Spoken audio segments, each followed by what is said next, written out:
भारत का संवैधानिक विकास निम्नलिखित में से किस अधिनियम के द्वारा कलकत्ता में सर्वोच्च न्यायालय की स्थापना की गई? Regulating act 1773।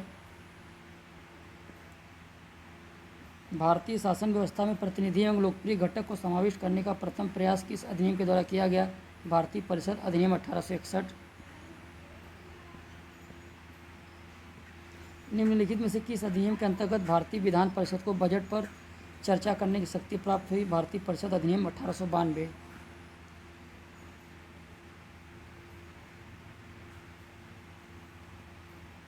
नियंत्रक मंडल की स्थापना पिट्स इंडिया एक्ट 1784। सर्वोच्च न्यायालय की स्थापना चार्टर एक्ट 1773। ईसाई मिशनरियों को भारत में कार्य करने की अनुमति चार्टर एक्ट 1813। गवर्नर जनरल की परिषद में कानूनी सदस्य की नियुक्ति चार्टर अधिनियम 1835।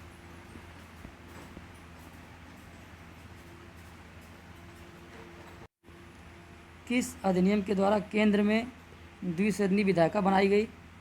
1919 के भारत सरकार अधिनियम द्वारा। निम्न में से किस अधिनियम के फलस्वरूप बर्मा को भारत से पृथक किया गया? Government of India act 1935। 1935 के अधिनियम द्वारा संघ में अवशिष्ट शक्तियाँ किसको दी गई? गवर्नर जनरल को। अखिल भारतीय संघ स्थापित करने का प्रावधान किस अधिनियम में किया गया था? गवर्नमेंट ऑफ इंडिया 1935 भारत सरकार अधिनियम 1935 में। राष्ट्रपति को अध्यादेश जारी करने की शक्ति किस अधिनियम के द्वारा दी गई? भारत सरकार अधिनियम 1935। भारत की संघात्मक व्यवस्था किस देश से ली गई है? तो कनाडा। राज्य के नीति निर्देशक तत्व आयरलैंड से, मूल अधिकार अमेरिका से, समवर्ती सूची ऑस्ट्रेलिया से।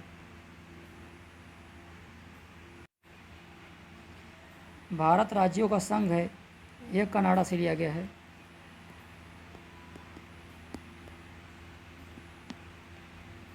नीति निर्देशक तत्व आयरलैंड, मूल अधिकार संयुक्त राज्य अमेरिका, समवर्ती सूची ऑस्ट्रेलिया। भारत राज्यों का संघ है तथा संघ में अधिक शक्ति है कनाडा। भारतीय संसदीय प्रणाली ब्रिटिश संसदीय प्रणाली से इस प्रकार भिन्न है कि भारत में न्यायिक पुनरावलोकन की व्यवस्था है। निम्नलिखित में से कौन सा कथन सत्य है? तो संयुक्त राज्य अमेरिका में संघीय प्रणाली है।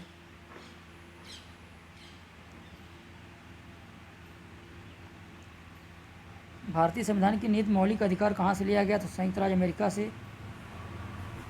B.R. अम्बेडकर का संविधान में कहाँ से निर्वाचन हुआ था? बम्बई प्रेसिडेंसी से।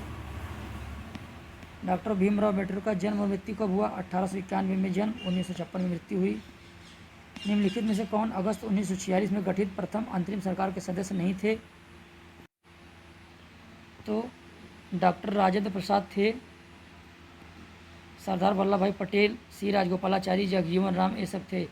राधा कृष्णन नहीं थे, ये स्वतंत्र भारत के पहले उपराष्ट्रपति थे। भारत की संविधान सभा का प्रथम अधिवेशन कब हुआ? तो 9 दिसंबर 1946। संविधान सभा के समक्ष संविधान की प्रस्तावना किसने प्रस्तुत की? जवाहरलाल नेहरू। आइए देखते हैं दोस्तों,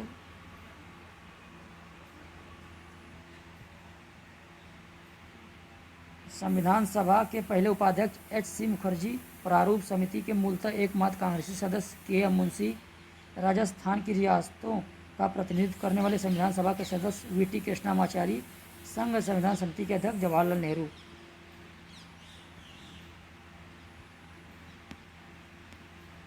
भारतीय संविधान के निर्माण हेतु भारतीय सभा के कुल कितने अधिवेशन आयोजित किए गए? 11।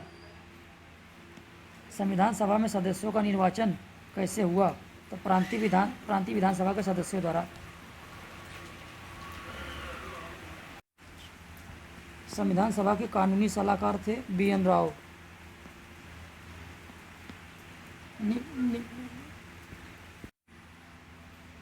निम्नलिखित में से कौन भारतीय संविधान की प्रारूप समिति के सदस्य थे? तो 1 और 3, N. गोपालास्वामी अयंगर और अल्लादी कृष्णा स्वामी अय्यर। भारतीय संविधान को 26 नवंबर 1949 को किसके द्वारा अधिनियमित किया गया था? तो संविधान सभा द्वारा। एक मिनट दोस्तों, किस वर्ष में जनगण मन को भारत के राष्ट्रगान के रूप में अपनाया गया? वर्ष 1950 में। निम्नलिखित में से संघ संविधान समिति के अध्यक्ष कौन थे? तो जवाहरलाल नेहरू। संविधान को 26 जनवरी के दिन लागू करने का निर्णय क्यों लिया गया? कांग्रेस ने इस तिथि को 1930 में स्वतंत्रता दिवस के रूप में मनाया था।